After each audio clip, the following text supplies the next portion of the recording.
A woman just said something bad about a coworker, and the next thing she knew her tongue was acting differently. Then it got longer and longer, bigger and bigger. She couldn't take it back.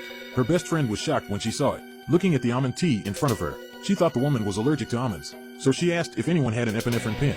Luckily, someone had one. Her best friend got it and opened it in a frenzy. She took a deep breath and stuck it in the woman's thigh. But to her despair, the woman's tongue didn't get smaller. Instead, it became bigger and bigger as far as the eye could see. Seeing that the woman could no longer breathe, the girlfriend remembered to call 911.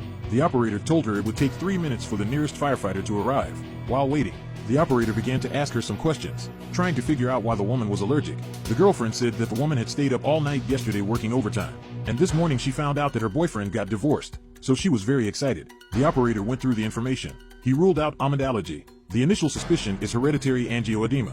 Facial swelling can be caused by stress or emotional stress. But no sooner had she finished speaking, the woman went into hypoxic shock. Her tongue had completely blocked her windpipe. The operator immediately gave remote instructions. The woman's best friend to help her. The man on the other side also rushed to help. The operator told them to get a straw first, and a spoon. Then one of them presses the spoon against the tongue. The other one puts the straw, and gently push the straw through the tongue, but not all the way in. Just go over the swollen part. According to the method taught by the operator, the girlfriend successfully inserted the straw, but the woman still didn't wake up. No matter how much she shook her, she didn't respond. So the operator asked God to do it. He didn't hesitate for a second. He went up and pinched the woman's face. I didn't think it would work. The woman woke up and started breathing again. Then the firefighters arrived at the scene. The EMTs checked the woman's condition. Her blood pressure was normal. Her breathing was normal. We'll leave the rest to the doctor. Before the firefighters could rest, they received another call. A man had frozen to death in his home. When the firefighters arrived at the scene, tried to give the man CPR, the man's chest was shattered. A man was frozen into an ice sculpture after steaming in a sauna. Firefighters tried to give him CPR. The man's chest cavity was shattered. This bizarre scene scared everyone at the scene. What's going on here? Go back to 1 day ago. The man was changing a tire. He was changing a tire and his arm was crushed underneath the car. Firefighters were called to the scene. They gave him a pain-killing injection, then used an air cushion to lift the car up. The man was successfully rescued, but his arm was still crushed and fractured. After being discharged from the hospital, the man decided to take a cold sauna. His wife advised him not to. You're still injured, but the man said it's good for you to die right. Then you can change husbands. The wife was so angry that she said something even worse. I hope you freeze to death. After that, she went for a run, but she didn't realize, when she came home again, her husband was really frozen into an ice sculpture. She immediately called 911. Firefighters arrived and tried to call out the man's name, but he didn't respond. The door handle to the sauna was also frozen solid. The woman said she tried to defrost it with a hairdryer, but it didn't work. Firefighters had to pry the door open with a crowbar.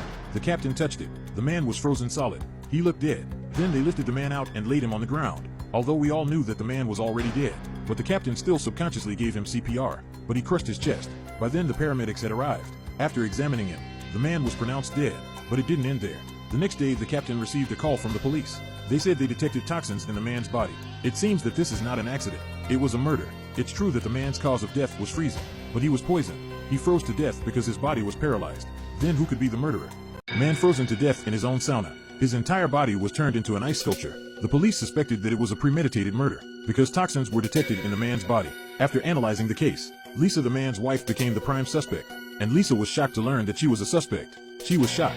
She swore on her dead parents that she was never the murderer, and as Lisa's best male friend, the fire chief chose to believe her and promised her that he would find out the truth. And then, they went to Palm, the best theorist in the fire department, and they asked him to help. They went to Lisa's house as soon as they could, to see if they could find any clues at the crime scene. But after looking around, there was no sign of a struggle on the sauna machine. There was no sign of a struggle, which means the man didn't even try to get out. The toxin in his body must have paralyzed him. He couldn't move at all.